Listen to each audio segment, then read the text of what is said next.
मेरा नाम ज़ोहा है। मैं यूनिवर्सिटी में पढ़ती थी और इकोनॉमिक्स में मास्टर कर रही थी। पढ़ाई मेरा जुनून था क्योंकि मैं आला तालीम के असूल के बाद अपने पैरों पर खड़ी होना और फिर अपने घर वालों के लिए कुछ करना चाहती थी। मगर मेरी एक ही गलती ने सब उलट कर रख दिया और घर वालों के लिए कुछ करने के बजाय उनके साथ में बहुत बड़ी ज्यादती कर गई। वो घर वाले जिन्होंने मुझ पर अंधा इत्मीनान किया था, मुझे हाथ पकड़कर चलना सिखाया, मैं उन्हीं से हाथ छुड़ाकर उनका सर झुकाकर हमेशा के लिए फरार हो गई। मैं बहुत ही सीधी सादी आम सी लड़की थी। मुझे अच्छे बुरे की कोई पहचान नहीं थी। दुनिया में क्या हो रहा था मुझे कोई दिलचस्पी नहीं थी। अपनी मौज मस्ती में गुम रहती, कॉलेज से सीधा घर आती और घर से सीधा कॉलेज। घर आकर खाना खा के सो जाती तो रात के खाने के वक्त उठकर अम्मी का हाथ बटा दिया करती थी। हम दो ही बहनें थी, मैं छोटी थी और बड़ी बहन की मंगनी हो चुकी थी। 1-2 साल में शादी होनी थी। मैं इतनी ज़हीन तालिब इल्म नहीं थी, मगर मुझे अपने पैरों पर खड़े होने का बहुत शौक था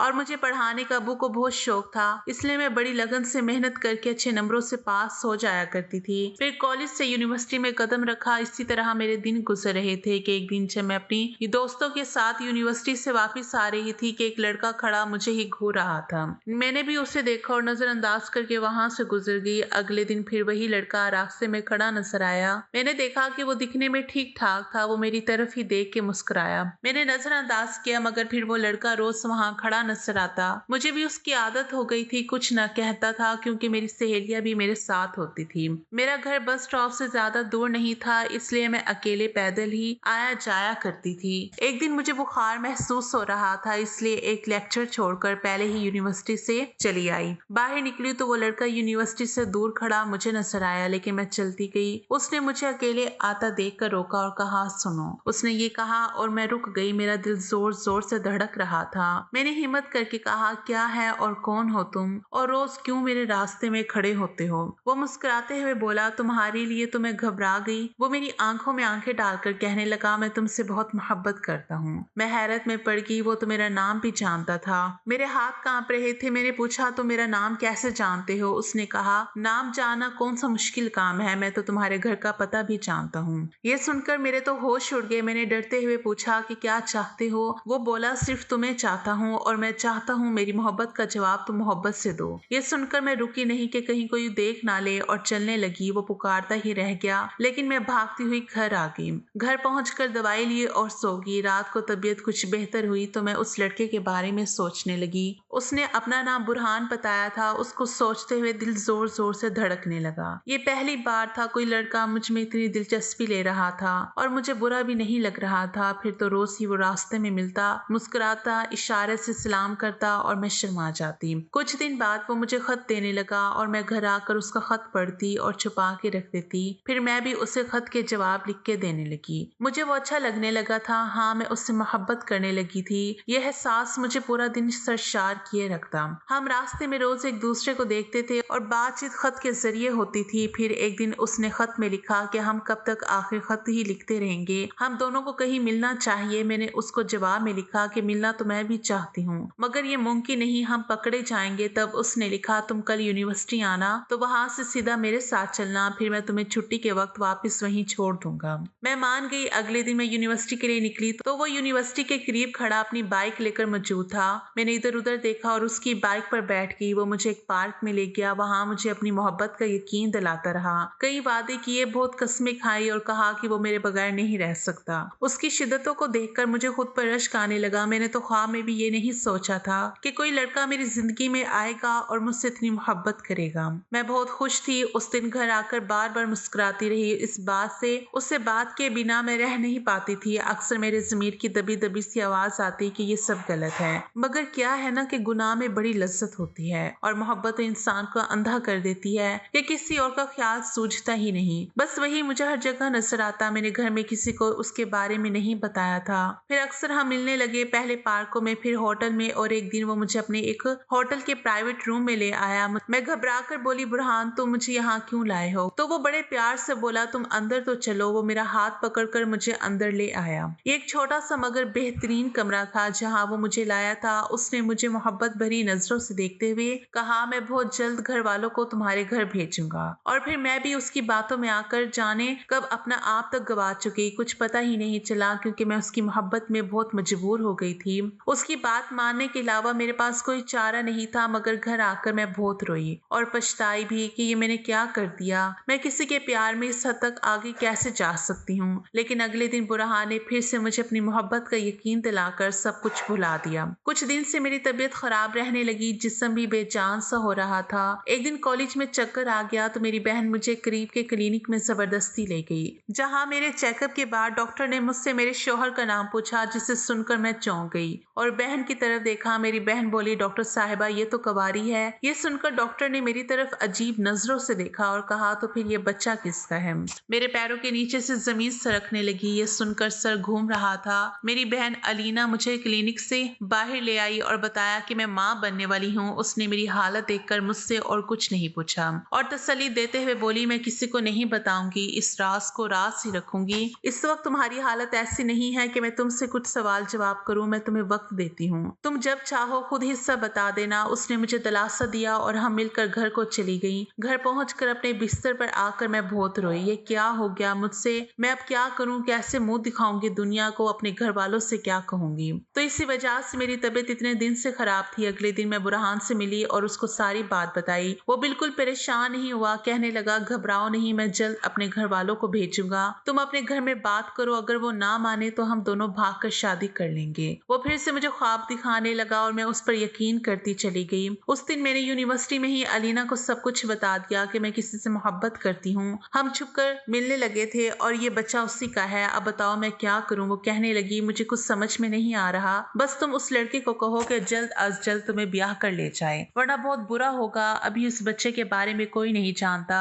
अगर कुछ महीने गुजर गए तो छुपाना मुश्किल हो जाएगा। मैंने उसे बताया कि उसने अपने घर वालों को भेजने का कहा है। आज मैं घर में अम्मी को बताऊंगी कि मैं किसी को पसंद करती हूँ। घर आकर मैंने अम्मी को बताया, अम्मी मैं किसी लड़के को पसंद करती हूँ, उससे शादी करना चाहती हूँ। वो लोग रिश्ता मांगने आना चाहते हैं। अम्मी ये सुनकर बहुत गुस्सा हुई कि अब तुम खुद लड़का पसंद करोगी? ये तरबियत की है मैंने तुम्हारी। खबरदार जो कोई वहां से आया, मना कर दो उन्हें। अभी तुमने आगे पढ़ना है, शादी के चक्कर में नहीं पड़ना। जब मुनासिब वक्त आया तो हम देखभाल कर अच्छा रिश्ता ढूंढ के तुम्हारी शादी करेंगे। मैंने दोबारा मुंह खोला तो बोली, बस मुझे और कुछ नहीं सुनना। वो कुछ सुनने के लिए तैयार ही नहीं थी। अब मैं क्या करती? दूसरे दिन बुरहान को बताया तो वो सोचते हुए बोला, भागने के सिवा कोई चारा नहीं। तुम उम्मीद से ना होती तो इंतजार कर लेता, लेकिन अब ऐसी हालत में कोर्ट मैरिज ही वाहिद हल है। तुम ऐसा करो, आज रात अपना जरूरी सामान लेकर तैयार रहना। हम रात को भागकर सुबह कोर्ट मैरिज कर लेंगे। मैं उसकी बात मानती नहीं तो क्या करती? बदनामी वैसे भी मेरा मुकद्दर बन चुकी थी। उस रात मैंने अपना जरूरी सामान एक छोटे से बैग में डाला और सबके सोने का इंतजार करने लगी। जब सब सो गए तो हिम्मत करके बैग उठाया और चोरी से निकल आई। बाहर नुक्कड़ पर बुरहान गाड़ी लिए मेरा इंतजार कर रहा था। मैं गाड़ी में बैठकर उसके साथ निकल आई, जहाँ बहुत दूर उसने एक बंगले के पास गाड़ी रोकी और मुझे अंदर आने को कहा।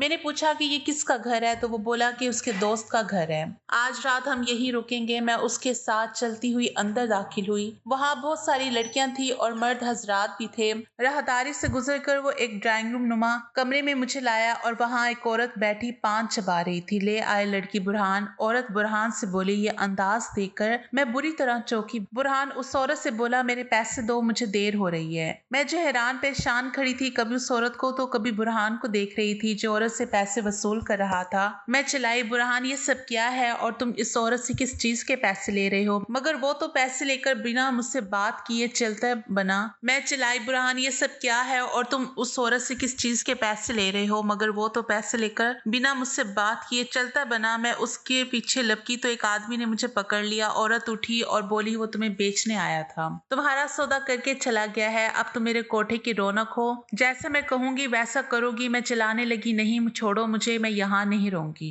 मगर उन लोगों ने मुझे कमरे में बंद कर दिया, जहाँ चीख चीख कर और रो रो कर मेरी हालत गैर हो गई थी। बुरहान ने मुझे वर्गला कर मुझे धोखा दिया। वो औरत बता रही थी कि वो पहले भी 3 लड़कियां उसको बेच चुका है। मेरे साथ धोखा हो चुका था, अपनी इज्जत भी गवा चुकी थी और अब एक कोठे की जिल्लत में इस गंदगी में नहीं रह सकती थी। मैंने दरवाजे को बहुत पीटा, अल्लाह के वास्ते दिए कि मुझे जाने दो। मगर वो लोग ऐसी चीखों पुकार के आदी थे, किसी ने नहीं सुनी मेरी। थक हार कर मैं जब चुप हो गई थी, औरत का खास बंदा जिसका नाम अली था रोज मेरे लिए खाना पानी देकर जाता और समझाता भी कि जिद ना कर और बात मान ले, और कभी कभी तो वो मुझे मारता भी था। आज भी वो खाना लाया, मैंने चुपचाप खाना खा लिया और उससे कहा, मुझे बाहर आने दो, मेरा दम घुट रहा है। जैसा तुम लोग चाहते चाहते हो मैं वैसा ही करूंगी। ये सुनकर वो बहुत खुश हुआ और मुझे खाना खाने के बाद बाहर ले आया। नसीम भी मुझे देख के बहुत खुश हुई। एक लड़की जिसका नाम शाजिया था उसे बुलाकर कहा कि इसको सब कुछ सिखा दो, इसका होलिया दुरुस्त करो, खाने पीने का ख्याल रखो, ये उम्मीद से है। शाजिया बहुत अच्छी लड़की थी,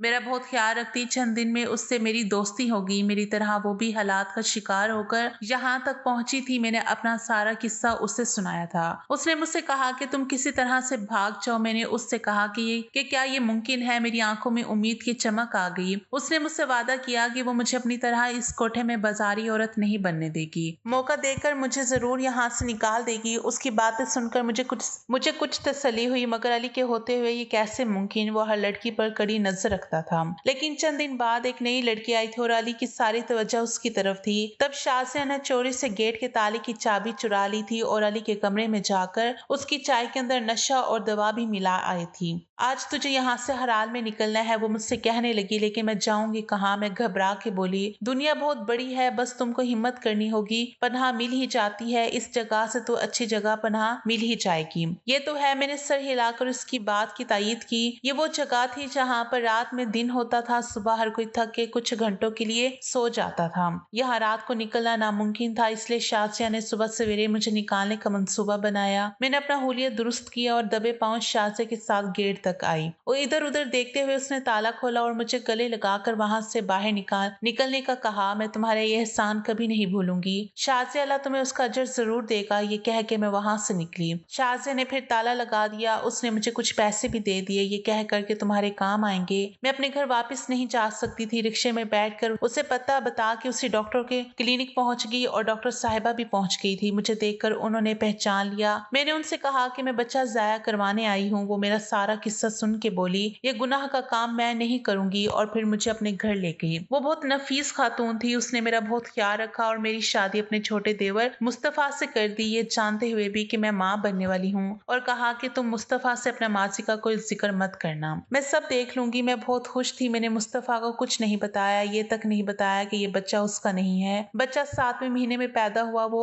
बहुत अच्छा इंसान था, मुझसे बहुत मोहब्बत करता था और मेरा बहुत ख्याल भी रखता था। बच्चे की पैदाइश के चंद माह बाद डॉक्टर मीरब, जो मेरी जिठानी भी थी, उनके साथ अपने घर भी गई और उन्होंने ही पुरजोर सिफारिश पर मेरे वालिदैन भी मुझसे मिलने जुलने लगे और बहन से भी मिलने लगी। मेरा बेटा 6 माह का हो चुका था। एक दिन मैं अपने शोहर के साथ उनके किसी दोस्त के यहाँ गई। इतने दिन से वहां जाना चाहती थी मगर वक्त ही नहीं मिलता था। आज इतवार का दिन था, शोहर भी घर पर थे, तो नाश्ते के बाद हम लोग चले गए और वहां से वापसी पर मार्केट के रास्ते से निकले ताकि मैं अपना कुछ सामान ले सकूं। अभी मैं कुछ चीजें देख ही रही थी कि मुझे किसी ने पीछे से पुकारा। मैंने मुड़कर देखा तो अचानक एक फकीर मेरे पास आया। इससे पहले कि वो भीख मांगता और दुआएं देना शुरू करता, मैंने पर्स खोलकर उसे 100 का नोट थमा दिया। पैसे देकर मैं जो ही पलटने लगी तो अचानक उस फकीर ने मेरा दामन पकड़ लिया और बोला, बीबी जी पैसे वापस ले ले। उसकी ये बात सुनकर मुझे बहुत अजीब लगा। मैंने कहा, रख लो, क्या हो गया है? मैंने पूछा तो वो अचानक मेरा दामन पकड़कर बोला, तुम वही होना। ये सुनकर मैं सुन हो गई और फिर मेरे पाँव पकड़कर बोला, बीबी जी मुझे पैसे नहीं चाहिए, बस मेरे चेहरे पर थप्पड़ मार दें। ये कहकर वो खुद को दोनों हाथों से थप्पड़ मारने लगा। ये देखकर मैं डर कर फौरन शोहर का हाथ खींचकर बोली, मुस्तफा घर चले। उन्होंने मुझे समझाने की कोशिश की, मैं आई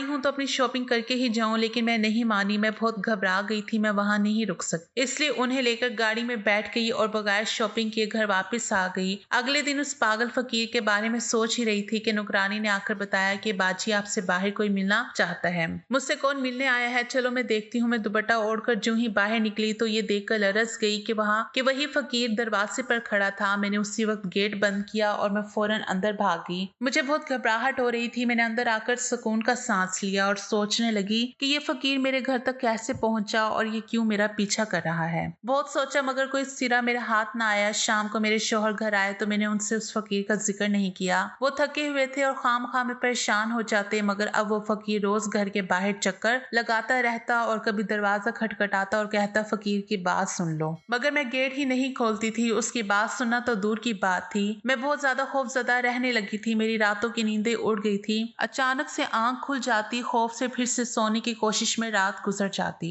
नींद पूरी ना होने की वजह से तबीयत खराब रहने लगी थी। इस तरह कई दिन गुजर गए। मैं सोचती रही कि ये फकीर आखिर क्या बात करना चाहता है। मैं तो उसको जानती तक नहीं। उस दिन पहली दफा बाजार में ही उसको देखा था। एक दिन मैंने तंग आकर अपने शोहर को बता दिया कि आपको वो फकीर याद है ना जो उस दिन बाजार में मिला था? मैंने बताया, अच्छा वो जिसको देखकर तुमने डर के मारे शॉपिंग ही नहीं की और वापस घर आ गई थी। उन्होंने याद करते हुए कहा कि अब भी तुम उससे खौफजदा हो। फिर मैंने उन्हें बताया कि वो फकीर रोजा हमारे घर के चक्कर लगाता है और उसने तो कई बार कहा है कि वो मुझसे कोई बात करना चाहता है। अच्छा, वो हैरान हुए और कहा, उस फकीर को भला तुमसे क्या बात करनी है? वो बोले, यही तो मैं भी सोचती हूँ कि उसको मुझसे क्या काम होगा। फिर एक दिन मैंने उनकी मौजूदगी में ही उस फकीर को अंदर बुला लिया और फिर जो ही वो अंदर दाखिल हुआ तो अचानक मेरी नजर फकीर के कपड़ों में छुपे हुए हाथ पर पड़ी जिस पर वो निशान थे, जिसे देख के मेरी रूह तक कांप गई थी। जब उस दिन मैंने सोचा कि इस फकीर को अपने शौहर के सामने बुलवा लूं कि आखिर मुझसे क्या बात करना चाहता है, मैंने गेट खोलकर उसे अंदर आने के लिए कहा।